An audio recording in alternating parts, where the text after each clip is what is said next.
тарыхы бардын ырысы бар демекчи. Мына бул туш кийизге быйыл 50 жыл болуптур. 1973 жылы апамдын, кайненемдин 18 жашында өз колунан жаралган бул сайма туш кийиз.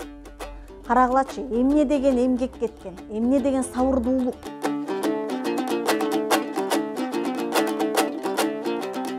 Анан бул ортосундагы тумарчаларды карасаңыздар, байкасаңыздар керек, бир аз башкачараак формада болуп калгандыгынын себеби дагы бар. Анткени ошол мезгилде кездемелер тартыш болгондуктан, ошол ситуациядан чыгыш үчүн ушундай кылып жараткан. Буга дагы акыл керек, канчадай эмгек бар. 50 жылдык тарыхта бул туш кийиз эмне деген жомокторду башынан өткөргөн жок.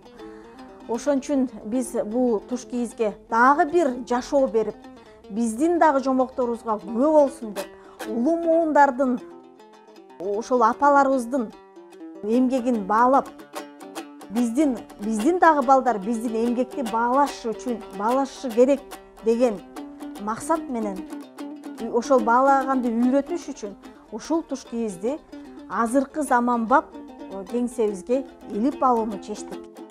Мынакей албетте бир аз реставрация болду, бирок биздин кеңсебизге көрк берип, тарыхты элестетип, ошол апаларыбыздын жашоосун, нукура кыргыздын эмгеги, маданиятын чагылдырган азыркы мурдагы жашоо менен азыркы жашоонун айкалышын, гармониясын бизге берип турган бир сонун көрүп берген туш кийиз болуп бул жерде илинип калды.